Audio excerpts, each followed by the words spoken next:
Live, 3, 2, 1. Hello, everybody. Welcome back to RoT Radio. This is the Carcast after USC's 34-24 loss on the road in a wet South Bend.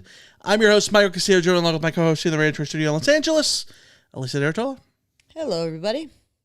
Alicia, this was a game. It was a game. Football was played. Football was played. Yes. Yeah. You are correct. Precipitation was precipitating. Yeah. Rain was falling. Mm-hmm. Lightning was not lightninging though. True. So perfect conditions to call a wide receiver pass, I think. Personally, I think it was fantastic conditions for that, right? Take it away. Go on your monologue.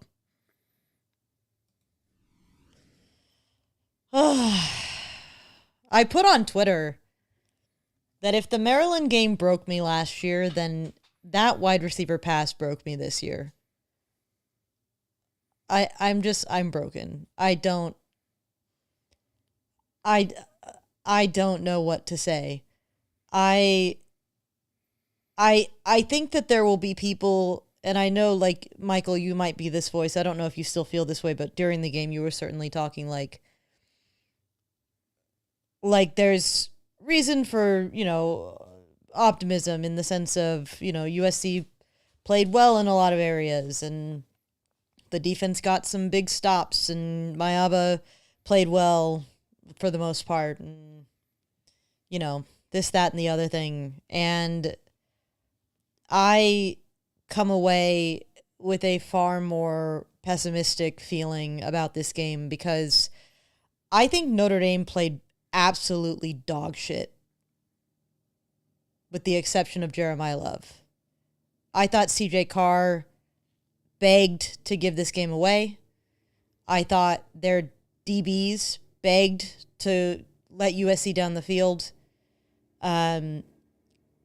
They, outside of putting up 315 rushing yards, which didn't require all that much effort in the end. I thought Notre Dame would have looked back at this performance and said, wow, we were bad in this game.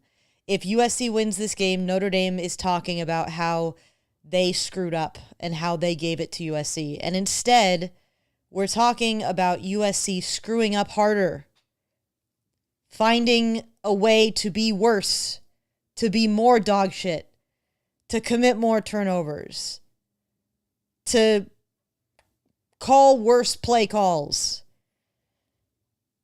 I'm so frustrated because this was such a winnable game. This was such a winnable game, and it's a game that USC can't win. Hasn't won in the last few years. USC needs a big win on the road. They need it. They've needed it for 10 years. 15 years, I think, now.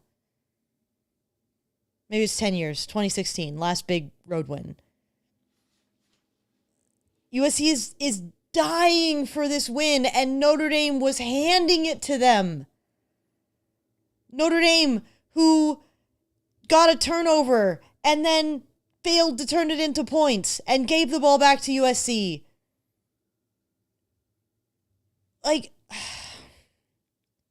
And still, USC can't get it done.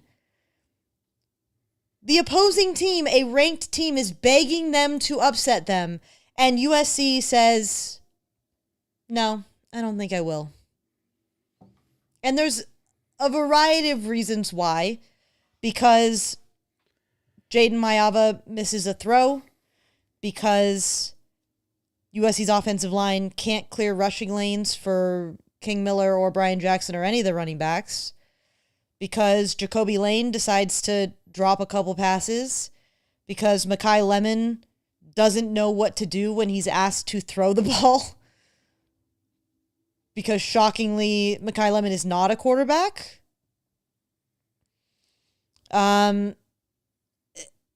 It's just, this is so frustrating. I'm tired of getting on here and doing Carcasts about this exact game over and over and over again. Because it's Groundhog Day on the road for USC against any opponent, let alone a good opponent. It's Groundhog Day. This team is capable of winning these goddamn games, and yet this team continually throws it away, throws it away, throws it away. And I don't know, I'm left with the feeling, and I don't want to do this, and I don't want to turn it into this, but I can't help this feeling. USC loses this game because Lincoln Riley is their head coach. Because Lincoln Riley doesn't understand how to quality control his defense. Lincoln Riley doesn't understand how to game plan his defense or help his DC game plan their defense. And because Lincoln Riley, in the most critical moments, pulls out the most horrific play calls that he is. This game had probably the 5 worst play calls of the season for USC. And this isn't just about results impacting like your view of what a play call is. No, like these are plays that have not worked. Not just this year. And the reason USC hasn't been running these plays this year. And it's been a breath of fresh air. Lake McCree is not a good option rolling out into the flat. It's not a play that worked this year in the 2 times they ran it. It's not a play that worked last year at any point. It's not a play that works. So why, on both 4th downs in this game, is that the thing you're calling? Why, oh God, why are you calling a wide receiver pass in the rain when you just got momentum, when your offense has been moving the ball despite not being able to run? Your offense has been finding a way down the field. Your offense is doing what it needs to do, moving down the field against this defense. And yeah, I think in the first half, settling for field goals really hurt USC. But USC's offense is good enough to go toe-to-toe with this defense. You don't need to get into your bag with trick plays. You just don't. Do what you're good at. Do what you're good at. Throw the ball to Jacoby Lane. Throw the ball to Mekhi Lemon. Throw the ball to Tanook Hines. Throw the ball up the seam to your tight ends. Don't try this bullshit on the edge. So yeah, USC loses this game because Lincoln Riley is their head coach. And that's probably why I'm so broken about this, because,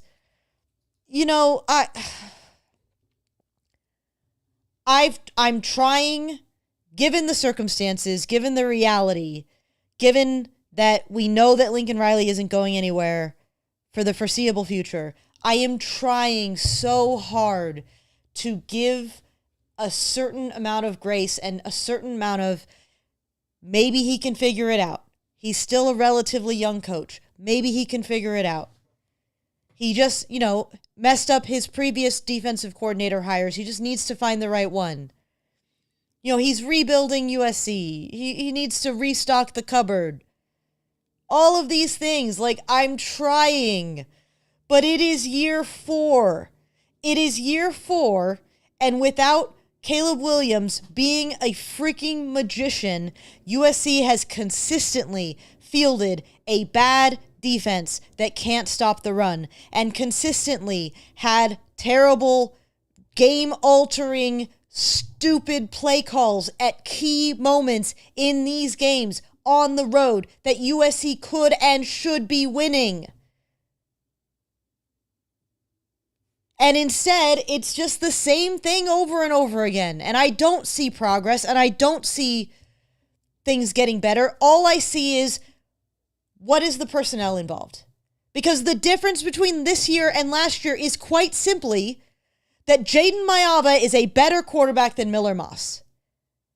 That is the difference between this team and last year's team. Jaden Mayava is a better quarterback than Miller Moss. That's it. The defense still stinks against the run. The linebackers are still completely absent unless there's an 18 on their jersey. The DBs are still vulnerable. The offensive line still struggles against any good defensive front that they face.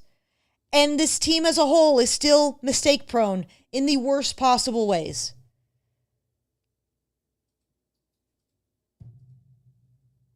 This was 2022, it was 2023, it was 2024, and now we're in 2025. It's year 4. You have to have found a way to win one of these games. And if it is year 4, and the only time you've ever done it, actually didn't even do it because Caleb Williams never even did it. So you couldn't win this game with Caleb frickin' Williams. And you can't win this game with Jaden Mayava, who's legitimately playing as well as any quarterback in the country. If you can't win it with them, or with your opponent, a top 15 team, playing poorly, then how are you going to win anything?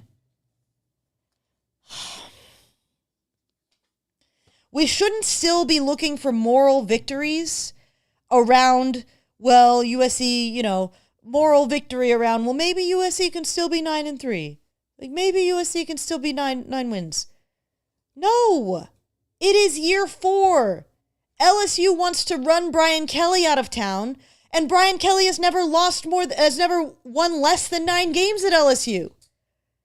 They want to run Brian Kelly out of town because LSU understands they're not contending for a title with Brian Kelly as their head coach. And USC isn't even there. USC isn't even in the Brian Kelly part of it.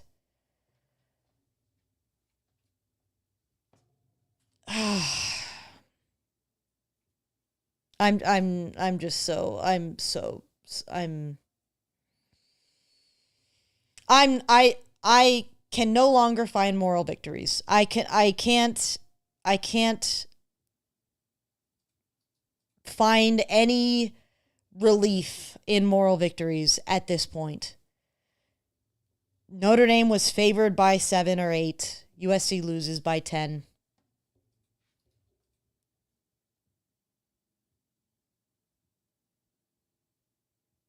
It's a game that USC has to be able to win. You have to show that you can win this game. Especially because everything happened that you needed to happen for the most part, right? If you would have told us before the game started, you were going to have Notre Dame punt twice as many times as you do. You are going to hold them to scoring on only 4 offensive drives. CJ Carr is only going to throw for $136. There's going to be 1 receiver that has more than 2 catches. Jaden Mayava is going to throw for 328. And Jacoby Lane's going to catch 6 passes for $111. Notre Dame's going to go 3 of 11 on 3rd down. Yeah, like all these things. And have 8 penalties for 96 yards. Yeah, all of those things. If you'd have said that all of those things happened, that's a win. And like, I know that we can sit here and talk about the 300 yards on the ground. I don't care. I really don't.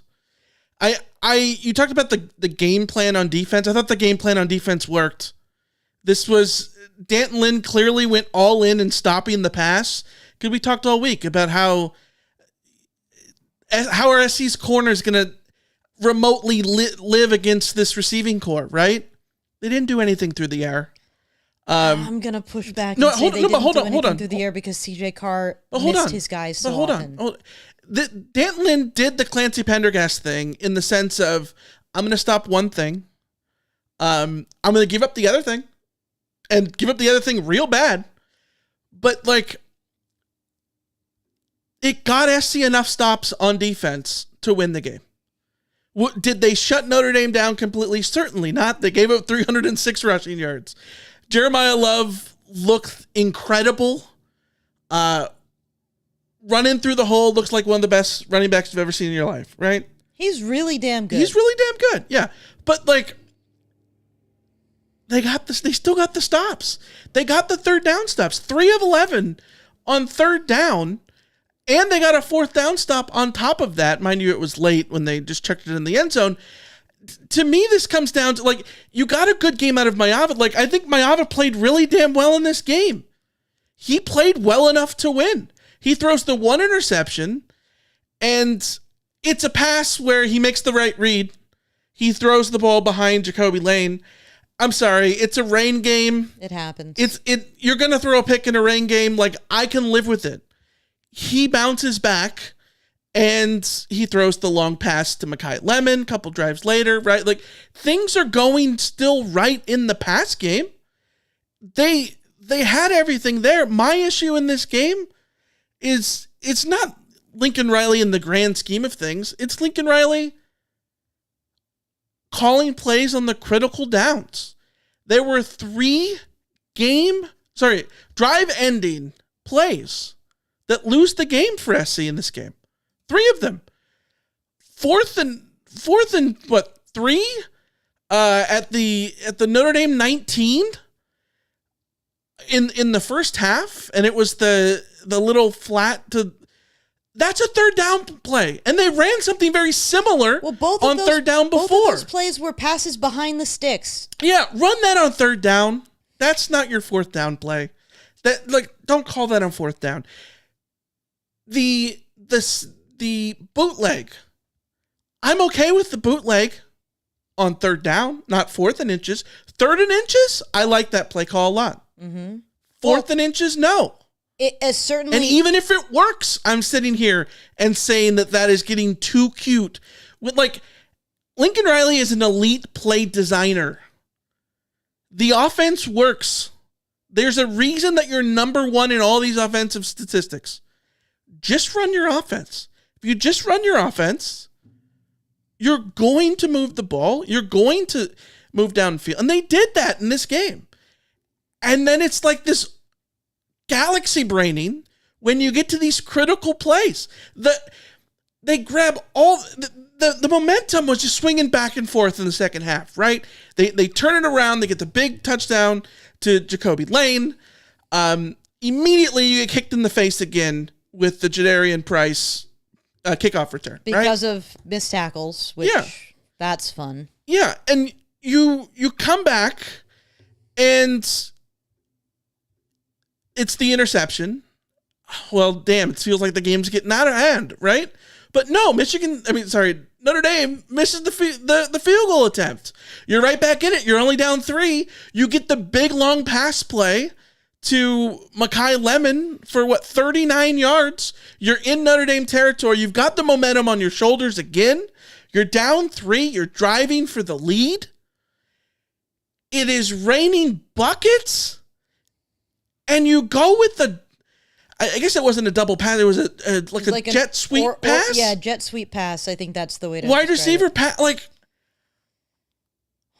I'm okay with a trick play in a rivalry game.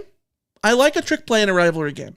SC scored in a trick play against Illinois that got called back for a penalty that had nothing to do with the play, right? I'm okay with trick plays.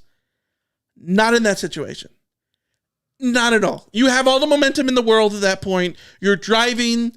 There's a million tight buttholes inside of Notre Dame Stadium. And this is the Notre Dame team that has lost 2 close games in the fourth quarter this year. You're putting doubt in their heads. You're moving the ball.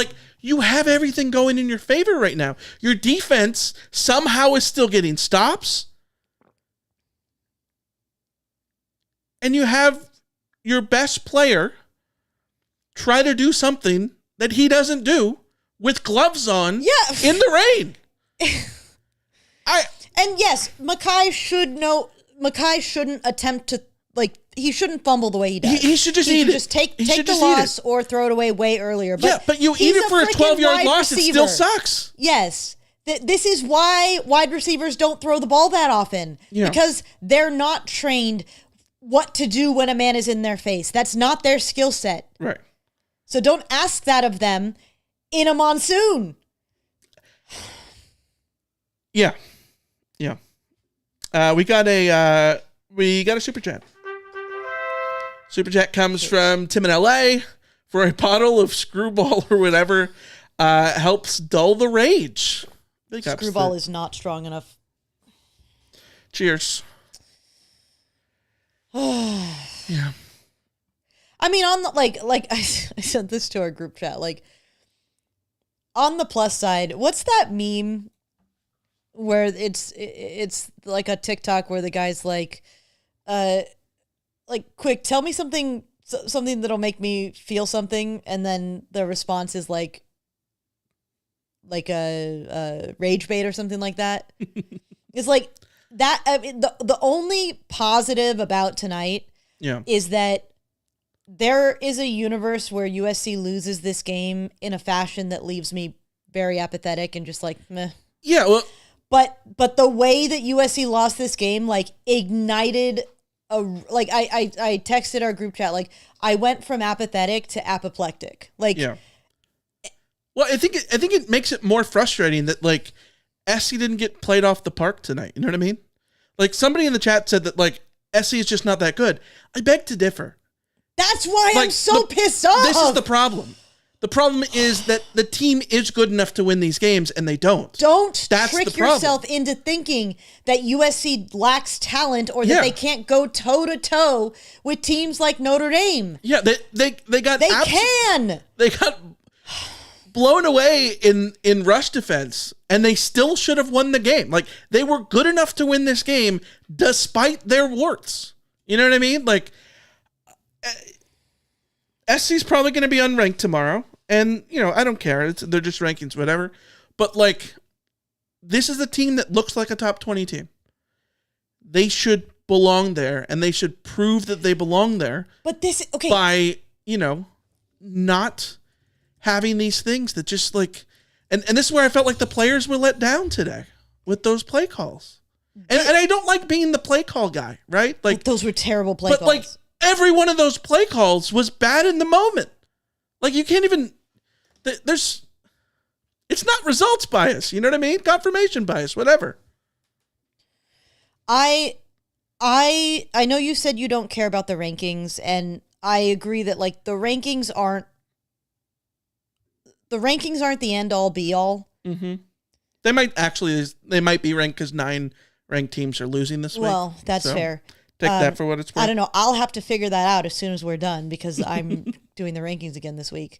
But like they matter to me in that I push back at anyone who claims that USC does not have top 20 talent. Yeah. USC doesn't maybe have top 10, certainly not top 5 talent, certainly not in the trenches. Yeah. But you absolutely. cannot tell me that USC has lacked top 20 talent. Yeah. Going like even under Clay Helton, those teams had top 20 talent. Yeah. The first season that Lincoln Riley takes over and flips the roster, that's top 20 talent. 2023 has top 20 talent. They finish outside the top 25. 2024 has top 20 talent. They finish well outside the top 25. Yeah. And this freaking team has top 20 talent. Well, it's this like defense mechanism that USC fans use to make it easier to cope with the fact that USC is perennially underachieving by acting like, oh, whoa, is it your cupboard was bare? The cupboard was not that bare. Yeah. The cupboard was not stacked full the way that it was for Kirby Smart when he took over Georgia, or any other Kalen DeBoer when he took over Bama, or Dan Lanning when he took over Oregon. Yeah, certainly the cupboard was not stocked the way it was. But right. USC's cupboard is still stocked a hell of a lot better and has been stocked a hell of a lot better than teams like Missouri or Vanderbilt or Indiana or Illinois or This is, any of these teams. Don't kid yourself. This is not a national championship roster, but it surely is a get in the playoff and lose in the first round roster. And SC hasn't done that. You know what I mean? Like, and we've talked about it a million times. ASU did that before USC. Do we think ASU's roster was stacked when Kenny Dillingham took it over? Yeah. That was a mess of a freaking program when Kenny Dillingham took it over. Yeah, we got a bunch of super chats, so let's get to those. But yeah, I'm with you. All right, first one from Sagar. Here's to 6 more 8-4 seasons of Riley. Maybe we get a chance to press the reset button in 2030. That's why I'm so mad. You never know. That's why I'm so mad. I do want to call. Thank you for the super chat, by the way, Sagar. I want to call attention to something that Iliam said in the chat. I grabbed this from way back, but on the 6 more 8-4 seasons of Riley thing, Iliam said the thing is this: you have to keep processing coaches until you find the right one. We might not hit on the next one, but the longer Riley stays, the longer we aren't there. Yeah. And that is there was a discussion in the chat about like, well, who is USC going to get that's better? And this is certainly a question that's going on around the country. James Franklin, this was the reason for Penn State not to fire him, because realistically, the chances of them getting someone better than James Franklin is pretty low, actually. It's not even 50-50, if we're being honest. Yeah. And USC getting somebody better than Lincoln Riley is also 50-50 at best. But this is why, and this is going to be in my new crusade, Michael. This is why you do not hand a football coach a 10-year contract. It's college football. It's going to happen forever. This is why I would never hand out a contract that was more than 5 years, because then you get stuck in this. Because if Riley had been given a 5-year contract where he was paid $11 million a year, he would have already gotten the extended. By the way, you wouldn't have extended him. You would have fired him already. Well, you would have extended him after year 1, which would have been really freaking stupid, by the way. Yeah. Which there are countless examples. LSU, Penn State, this Bama, is the game. This is what Oklahoma, the sport is. Texas. There's a million different teams. If you don't give him that deal, somebody will. Well, then let somebody take that. I don't know. Let them leave. Then whatever it is. Do not give them a 10-year contract. I would rather at this point, and we talked about, it's so frustrating that USC took this away from us, by the way.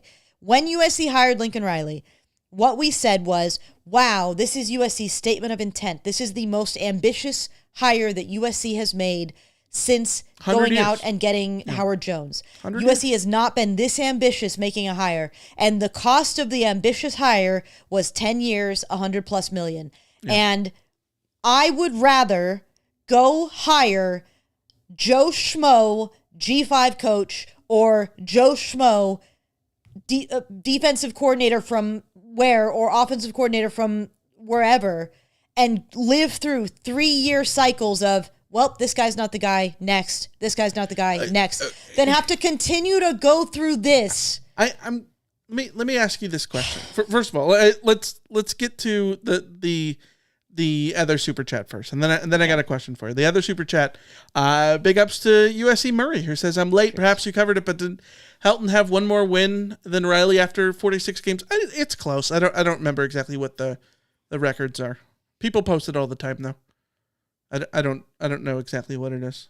Which is that it's close is the point, right? Is a problem for sure, and that's the biggest problem, because my argument about Clay Helton was that he was like a wins above replacement level coach. People wanted to say Clay Helton was a terrible coach. He's not a terrible coach. He's just not a good coach. He's just not a coach that elevates anything. Clay Helton was going to keep USC at, so long as his team continued to buy into him. The reason that things failed was because, the buy-in stopped coming. But Clay Helton was going to win games at a level that simply, if you are at USC and you have the talent available to USC, you will probably win games in that range. You're going to have 1 week season when you don't have a good quarterback. Went to a Rose Bowl. Yeah. And then you're going to have, when you have a good quarterback, you're going to be in a range to, win maybe 10 games when you have like the right mix of talent, but then the next year you're going to go 8-5 and blah, blah, blah. Because when you're at USC, your floor is so much higher than most teams' floors, right? Yeah.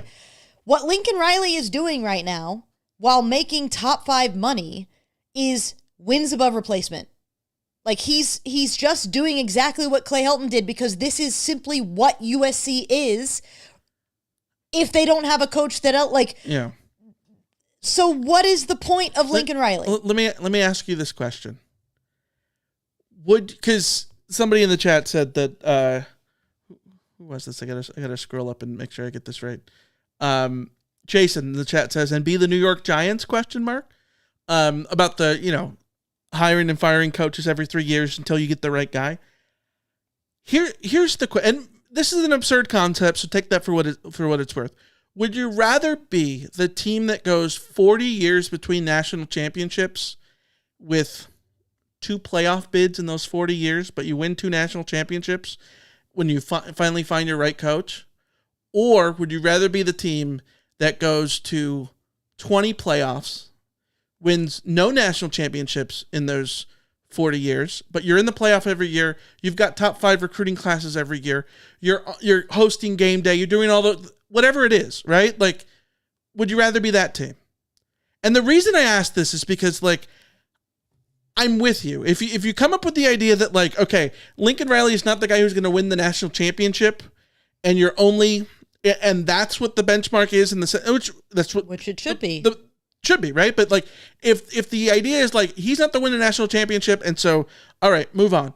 If that's where you're going, you absolutely run the risk of doing the New York Giants thing of, cycling through guys. Now, where SC has the benefit here is even your bad hires at SC are going to win games. You know what I mean? Like, Paul Hackett took SC to a Sun Bowl, baby. You know what I mean? Ted Tollner took SC to a Rose Bowl. Clay Helton took SC to 2 big bowls. Should have been 2 Rose Bowls. It was 1. It should have been 2 if not for the playoffs screwing that up. But won a conference title, right? So, like, Lane Kiffin won 10 games. Sark recruited a class that won a Rose Bowl, right? Like, even your bad coaches still win. So maybe that answers the question for you. But, like, the fact of the matter is there are far more Kiffins and Sarks and Heltons out there than there are Kirbys or, Sabins or whatever. Like, there are just simply way more of those guys out there. But at least a new coach brings new hope. Sure. And I think where I am so frustrated is they elongated the Clay Helton era far beyond what it should have been. So we spent far longer waiting for the new hope to bloom with a new head coach. And then they hired a coach that was going to, whether he succeeded or failed, lock in for another elongated period where you couldn't just move on when you realized that he's not the guy. Mm-hmm. And now you end up in this situation where you're in year 4. He still can't win this game. Mm-hmm. He still can't win the road game against a half-decent opponent. And I think we all know what the reality here is. And I get it. I'm a pessimist, and maybe there are people in listening or in the comments or whatever who are saying, like, you don't know, next year could be better because Chad Bowden or whatever. But I don't think so. Because next year, are they going to, when it gets to 4th and 3 at the 19, are they going to call a tight end flat again? You know what I mean? Like, what reason do I have to believe that next year's defense is going to be better than this year's defense? So, in the chat, where is it? Was it Marcus that said this? There's a million things to scroll through. I've been listening for 20 minutes. Haven't heard a negative word once about Danton Lynn. Trust me, there are plenty of those from me. They gave up 306 yards on the ground, 6.3 yards per play, 442 yards. There's 442 reasons to talk about how things went wrong for the defense tonight. They didn't lose because of the defense.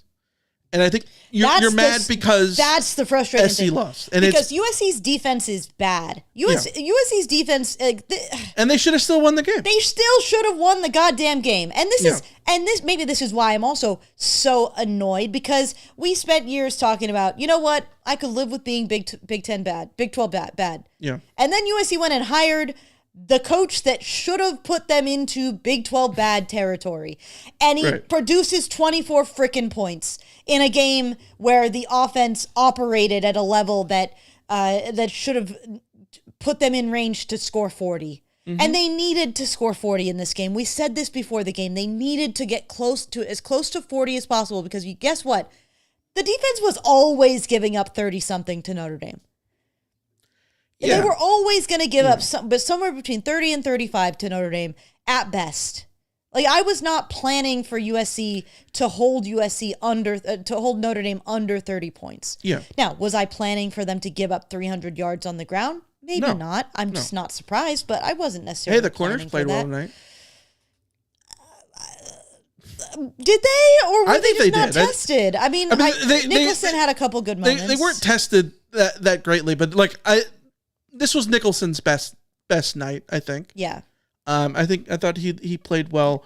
But this is also on Riley, because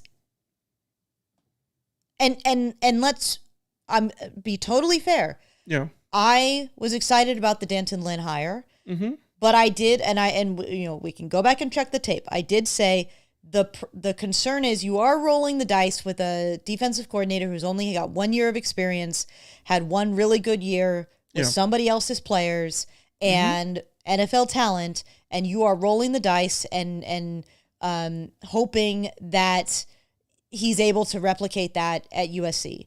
Yeah. And clearly he is not. And to me, that is, again, Lincoln Riley, and again, we've said this in the past.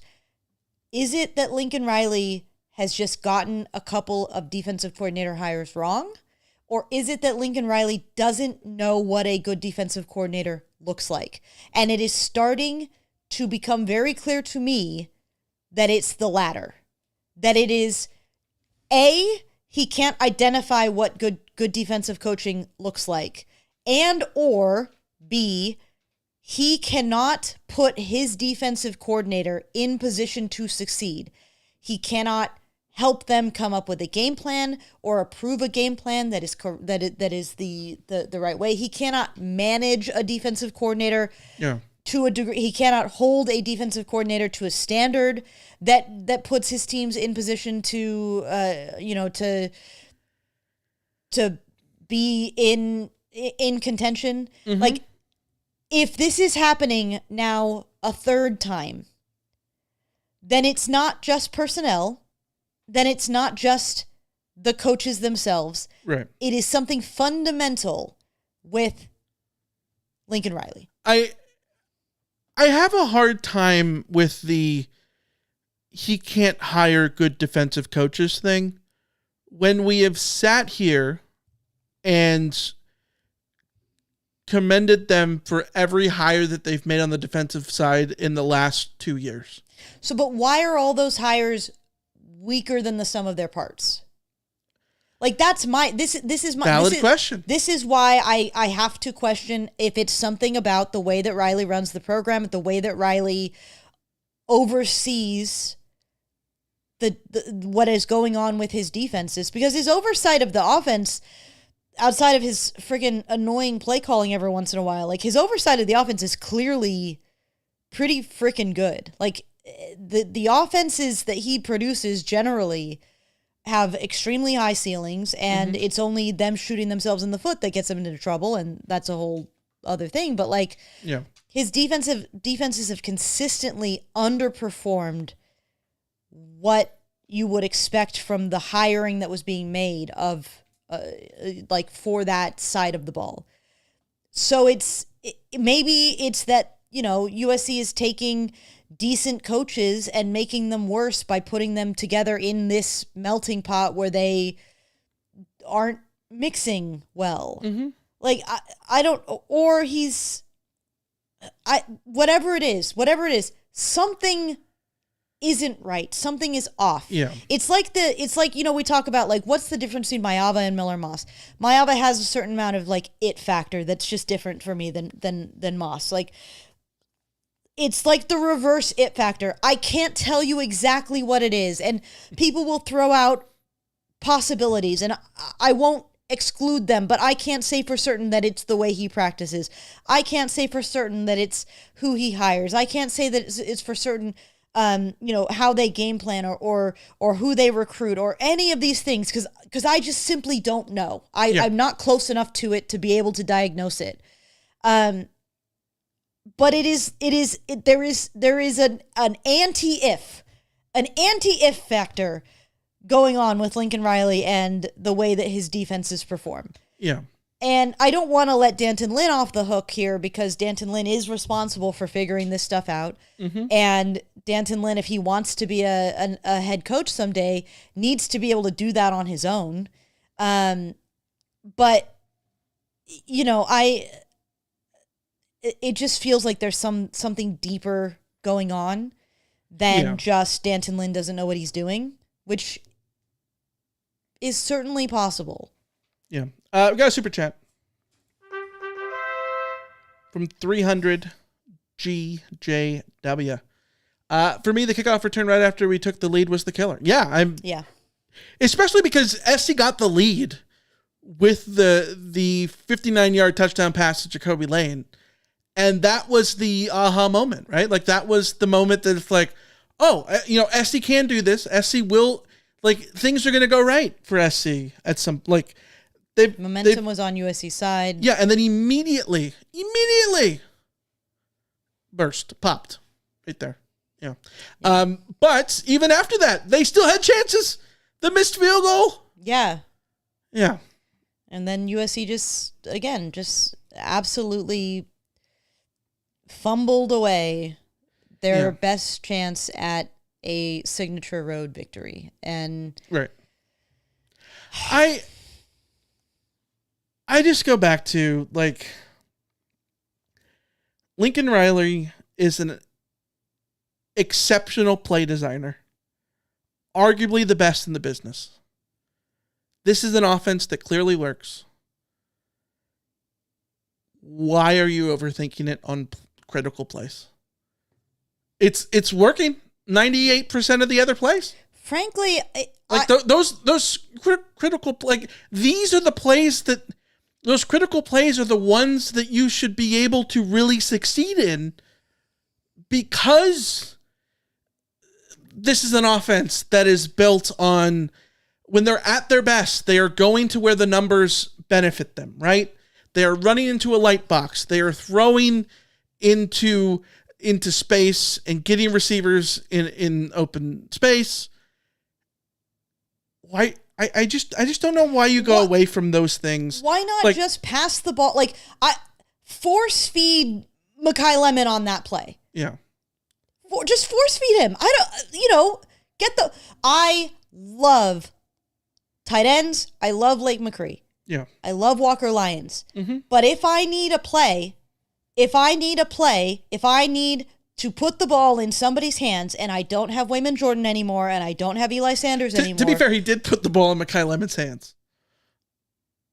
Well, I'm talking more about the fourth downs. No, I know. It for all intents and purposes, on those fourth downs, I would rather just throw it up from Mekhi and see if he can make a play. Like, your probability there is simply higher by just doing that instead of the calls that USC, and I hate you and I know we hate microanalyzing play calling because so much of it is confirmation biased. Which I stupidly love calling results bias. Results bias. I feel like confirmation bias is results bias is what it is. Results bias seems more accurate to me. It's a good play call if it works, and it's a bad play call if it doesn't. Except that in this case, I cannot get over the fact that I've spent... Outcome bias. It's called outcome bias. Outcome bias. It's got a Wikipedia page. There we go. Okay. I cannot get over the fact that I have spent the majority of college football season, so we're talking a month and a half, mentioning over and over and over and over again, every single game, I think I've had this observation. Wow, I love that USC is throwing to the tight ends over the middle instead of trying to get the tight ends out into the flat, because that is not their skill set. That is not where they're most valuable. That is not where they do their damage. And I'm so relieved that USC seems to have given up those plays only for, in the most important game of the year, on the most important plays of that game, for Lincoln Riley to pull that out of his bag and say, here, like, it's like Lincoln, like, grabbed me and, like, shoved my nose in poop, kind of, like, levels of just, like, I think the frustrating thing here is, like, I thought Notre Dame's game plan defensively made a lot of sense. They put Leonard Moore in the slot. They tried to take away Mekhi Lemon, and it worked for vast majority of the game. They played a lot of man, and the man took away a lot of the screens. And I think there was a nice little chess match that Lincoln had to overcome that, right? Because man is a screen killer. And he found ways to beat it, and then completely overthought it on the critical downs on fourth downs. So we got more super chats. All right, cheers. CEO Gatewood just pops in with a super chat that just a I'm out of coffee. Just a sign of appreciation. I'm out of. We're gonna have to do Coke. Do you want some water? No, I'm good. Okay, because I have so here's the thing. I'm doing the went to the store, grabbed a bottle of hoisin sauce. Oh look, I already had a bottle of hoisin sauce. I'm doing that with water bottles. Like every time I come over to the studio, I grab a water bottle on my way, and now I have 4 full water bottles sitting there because I didn't realize that I hadn't had the one that I brought before. So yeah, sorry, more super chats. GS7585 says year 4, time for results, not getting beat along the line against the frickin' Irish. At some point you've got to win one of these games. You've got to win one of these games, especially when I feel like I'm saying it a million times. Like, the reason you lost is not because of the lack of talent man to man. Yes, they got pushed off the line of scrimmage in rush defense terribly, but that's not why you lost the game. You were going to win this game despite that if you finished off your own drives. And SC couldn't finish off their own drives, which is their strength. They failed at their own strength, right? You can't do that on the road. You cannot do that on the road, especially when it's your strength. The Film Photo Show, Super Chat. Cheers. Thank you, Rena Troy. Also reset the program again. Yeah, a lot of people in here for changes. Big changes. CEO Gatewood, another Super Chat. We had 2 smaller DTs against 5 offensive linemen and 2 tight ends, just like the Illinois game. Also, the linebackers were exploding downhill with power. Ours just reacted and soft. I will say it again, not to cut you off, Michael, but USC is playing with 10 men with their with the linebacker situation right now. Yeah, USC is playing with 10 men because I'm sorry, and somebody in the chat said, at what point do we hold? Sorry, it was Curtis said, at what point do we hold players accountable? Yeah, I mean, I would love to hold players accountable. I just don't know how much I'm gonna do that when USC has undersized defensive tackles in a 4-man front and relying on Eric Gentry and Desmond Stevens, a player who it has become extremely clear should not have been viewed as the answer at linebacker, should not have been trusted enough that USC didn't go out and get a plug-and-play veteran linebacker. Is it Desmond Stevens' fault that he's playing as a sophomore when he's clearly... is it Desmond Stevens' fault that he is USC's best option at linebacker? Right. That, I don't know that that's... obviously, would I like Desmond Stevens to play more aggressively, to play, to play more confidently and all of that? Yes, I would. But unfortunately, Desmond Stevens is USC's best option at linebacker. And if he is not capable of doing that job, And at least from what we have seen, the people behind him aren't capable of doing it that much better. Then whose fault is it that he's on the field? Mm-hmm. It's not his fault that he's on the field. Yeah. It's the coaches who didn't produce somebody better or recruit somebody more capable or older or more ready. Curtis in the chat says, did Riley tell the quarterback to throw 2 picks? One of them was in the final seconds on a desperation drive. Yeah. I don't care about that. And the other pick, it's not a bad Maeva pick. It's like you said, like it's a bad throw. It's a bad throw in the rain. That's why it's tough to. It's a rain game. You're gonna have a pick. Like I put more stock in Maeva's game tonight overall. Maeva's not why SC lost this game. No. He did get away with an incredibly insane decision in the first half. He's just scrambling, not looking anywhere, throws the ball somehow right in the bucket for Tanook Hines. Miracle beyond miracle. That should have been probably intercepted. Curtis says, y'all wasn't complaining about that wide receiver pass when it worked against UCLA last year. It wasn't in the rain, was it? Raining cats and dogs against UCLA last year. No, like I said earlier, I like a wide receiver pass. I like a trick play in a rivalry game. I think those are fun. I think those, especially in a game that gets weird, like this game was getting weird, I'm fine with that. I'm not fine with it in the rain. When, like, they can't kick a field goal in the rain. You've already thrown an interception on the drive before, and we don't know for sure, but, like, maybe that throw's bad for Maeva because it slips off his hand in the rain. I don't know. Whatever it is, right? But, like, you don't do that in the rain. Yeah. It's the rain factor. What was I like the play, just not then. What was the trick play that got called back for the illegal man downfield? What was how did that work?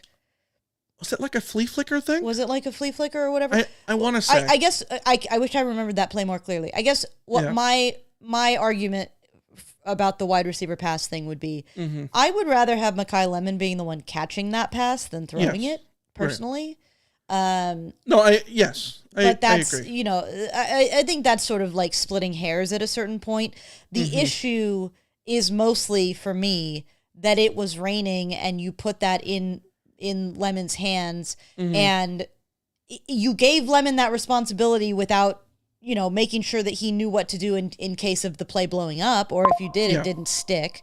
And more than anything, it's just that in the context of the game, I don't think you needed to get that creative to move the ball. Because USC's offense was functional, despite not being able to run the ball for crap. Yeah. The offense was functional in its own, as it was. Mm-hmm. So this wasn't a situation where USC had to do something weird to get by a Notre Dame defense that was stifling them. Yeah. You could have just kept running your offense. Yeah. No, I 1,000% agree. There was a comment and Curtis earlier. is correct. Coaches call plays, players execute them. The players didn't execute tonight.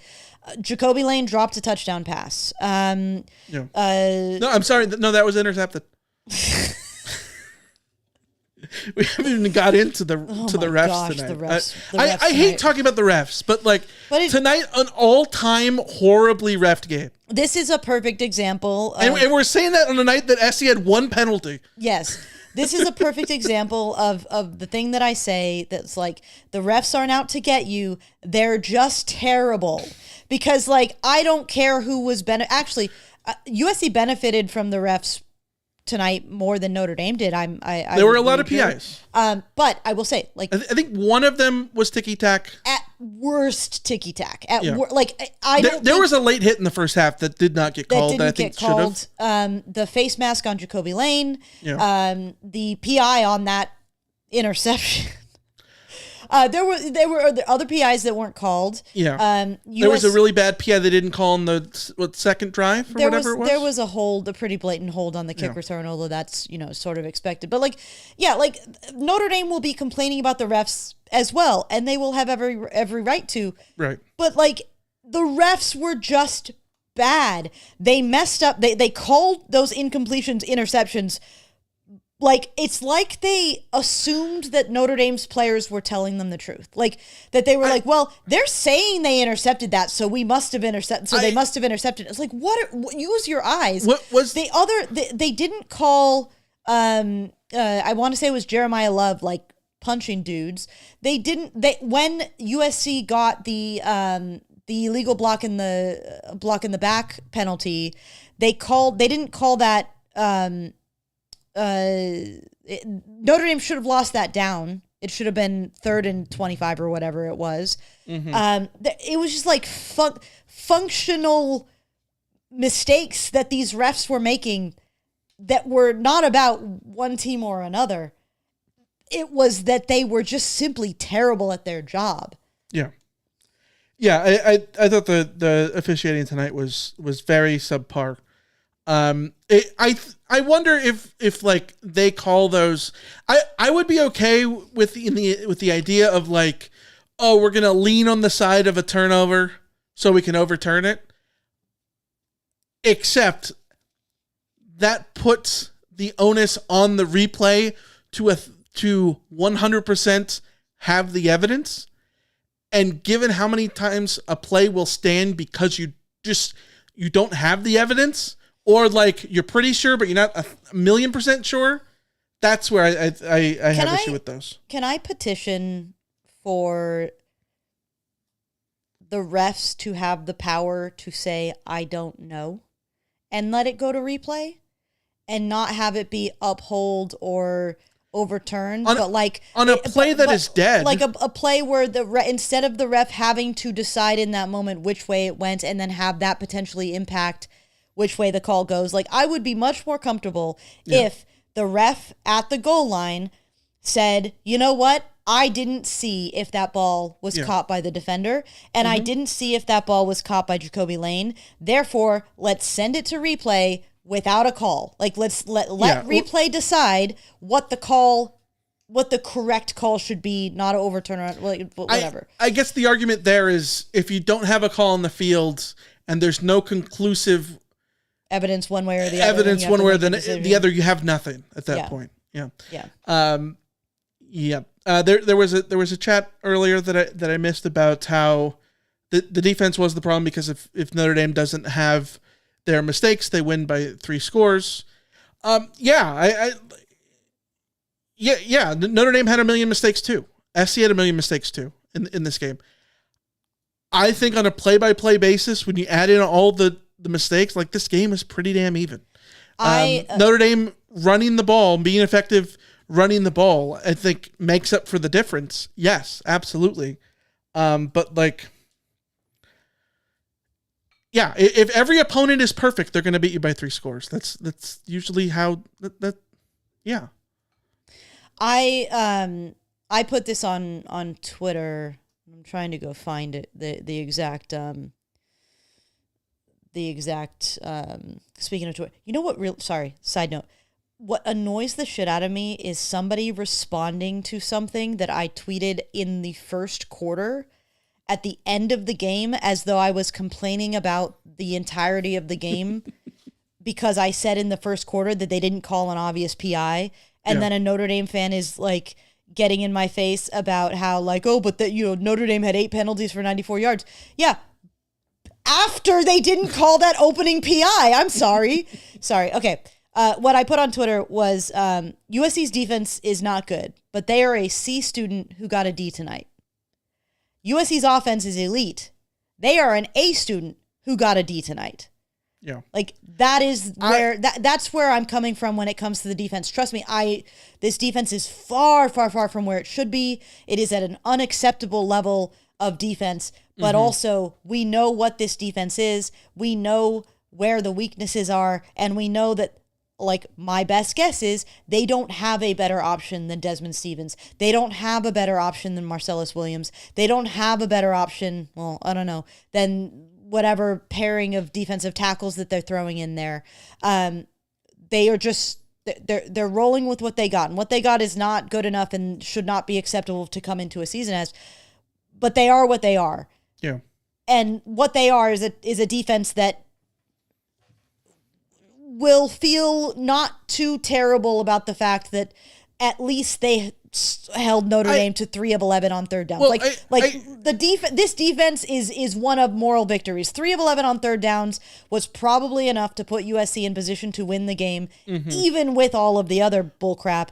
If USC's offense plays at the elite level that USC needs this offense to play in order to win games. I look at it this way. This game, everybody, not just us, everybody who talked about this game all week said that this was going to be a high-scoring game, right? In a high-scoring game, I think you are playing percentages, and I think you are looking for stops more than anything else. And SC got stops tonight. 2.83 points per drive. In a shootout, 2.83 points per drive wins you the game. Yeah. But you got to score the points on your half, too. Yes. And SC didn't do that. So, like, yeah. SC had more opportunities to score. They settled for field goals. They settled for field goals in the first half. They had the turnovers. The downs. Yeah. USC left a lot of points on the board. Yeah, absolutely. All right. MD in the chat says, I thought Tanuk played great today. Yeah, I thought looked really good. I thought this was a game where clearly Notre Dame was trying to put the lid on Mackay, and Jacoby Lane was kind of slow going, getting into it. And Tanuk really picked up his level as a receiver. We've seen Tanuk mostly contribute at this stage as like a blocker, and he's done a pretty good job. He's earned his place on the field with the effort that he puts out there, but we haven't necessarily seen him do more than like make one big catch in a game, and I thought he was readily available and willing and capable of taking advantage of Notre Dame's attention being elsewhere. Mm-hmm. So that was a really good sign. I think that what you want from USC going forward is to be able to continue to integrate Tanuk into this offense to the point where he's not just a guy you go to because the other two are covered, but a guy you go to because he's now at a point where he's a weapon for you as well. And I think we saw much closer to what that looks like in this game than we have before. Yeah. Yeah, I agree. Looking at drive stats here in Stat Broadcast, by the way, 70-plus yard drives, both teams had 3. 10-plus play drives, both teams had 1. Average yards gained per drive, both teams had 36. The difference is the TD rate. SC's was 15%, Notre Dame's was 33%. Only one time did Notre Dame settle for a field goal. SC settled for 3 and turned the ball over on downs in the red zone. But also Notre Dame threw a pick in the red zone. So if anything, those cancel out. Well, so and a lot of that had to do, in my opinion, with just the fundamental difference between the offenses that were out there against the defenses that were out there. Notre Dame, I think, was more successful in the red zone because they were able to run the ball and just run it and run it and run it. And USC, because they were stifled in the run game, it felt like USC was laboring a little bit in terms of finding space. Yeah, and you know where I am asking questions of this offense? I said that they just need to call their offense. And if you just stick to your offense, you will move the ball and you will just have success naturally because this is the number one offense in America, right? But the things I'd like to see SC get cute with are the things that they had success with last year in flashes that we just haven't seen more of. The Jets. Go back and watch the Nebraska game. They run like 5 or 6 jet plays, and one of them is a triple option jet that picks up a third down. It's a beautiful, pitch from Mayava, and it's a perfectly executed play. where were any of those? And I know that tonight is maybe not the night to ask for those. You don't want to ask for, they should have done speed option in the raid. Like I'm not gonna sit here and say that. But like they had 1 million zone reads that they ran against Illinois. They had a bunch against Michigan State. Yeah, it was weird. It was weird the way it felt like USC wasn't doing the not just the like the read option zone read game, but like I didn't notice USC doing too many RPOs either, or maybe just doing the handoff and not taking the RPO. Maybe Notre Dame was taking there was a lot of man coverage that was tight and taking away screens. I would imagine that a lot of those RPOs were killed off that way too. Yeah, but I think you're right too. Like, and I think this is a personnel situation.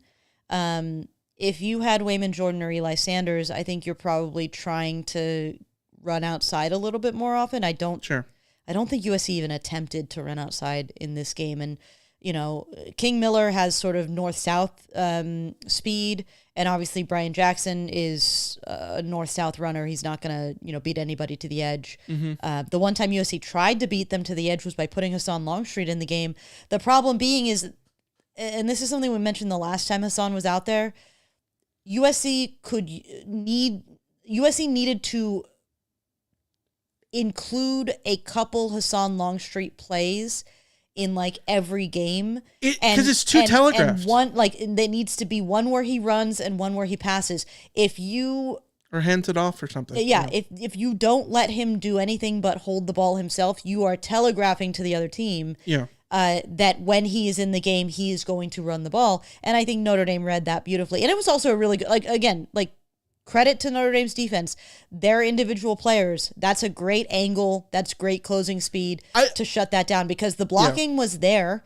They had gotten the blocks they needed to get outside. It's just it was the safety, I think, who just made a beeline to it and made the stop. So, sometimes that's that. But I think it's USC made it a little bit too easy for that safety to know exactly what was going to happen on that play. Yeah, I thought Notre Dame's game plan defensively was fantastic. They did go the nuclear route and put Leonard Moore in the slot on Makai Lemon. They won that matchup, I think. Makai Lemon has the one big play, but play in and play out, he was taken out of the game because of that. They clearly watched all the film, right? The funny thing is he has, the tunnel screens.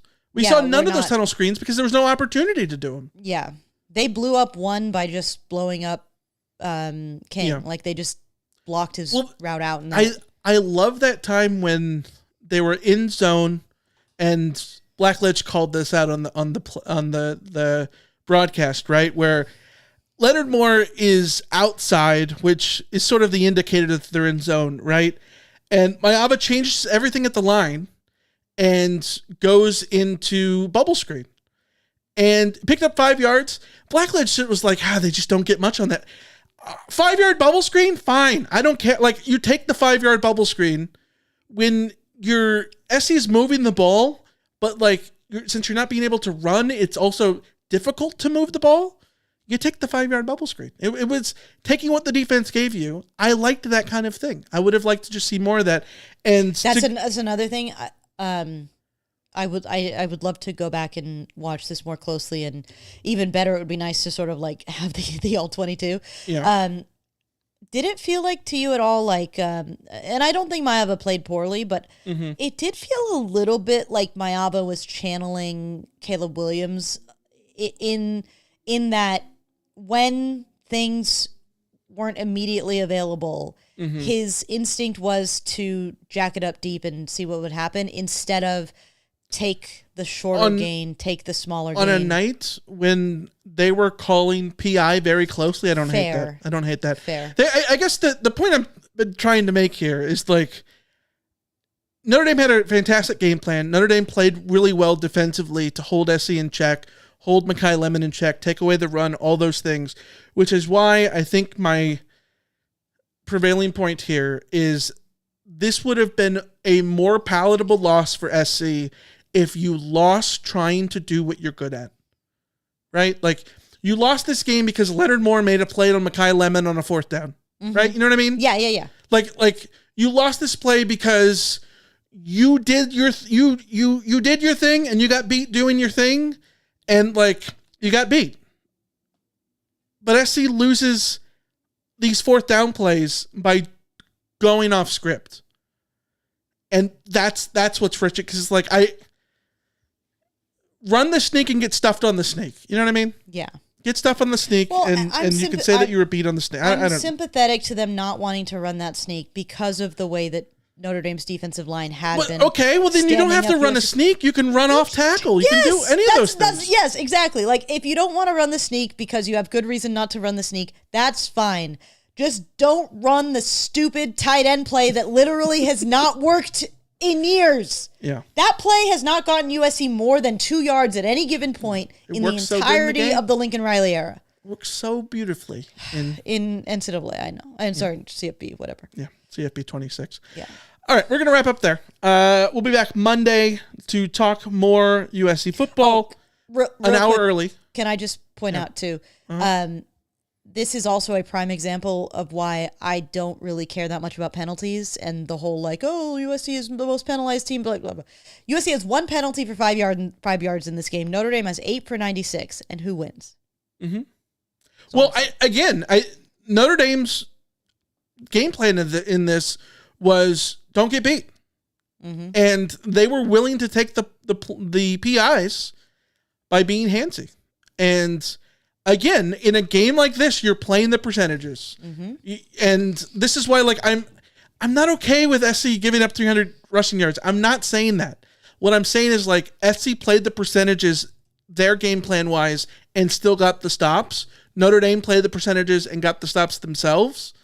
And I guess, kudos to Notre Dame's defensive game plan for that, because their stops more beneficial, right? Mm-hmm. Absolutely. All right, we'll be back Monday, an hour early, 3 p.m. Pacific time on Monday. 3 p.m. 3 p.m. is one special time for a special pod. A Fallout episode to talk about everything here.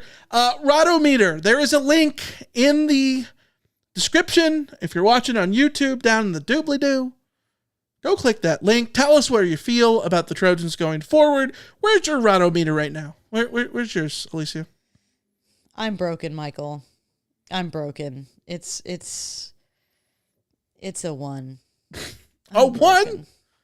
Okay. I guess the it's thing is, it's a completely unfair 1, but I can't. Yeah. Okay. If USC comes out and goes on the road and beats Nebraska, even though Nebraska's not ranked anymore, they lost today, all that kind of stuff, I will still count beating Nebraska on the road as a really quality win for a team that needs to show they can win on the road.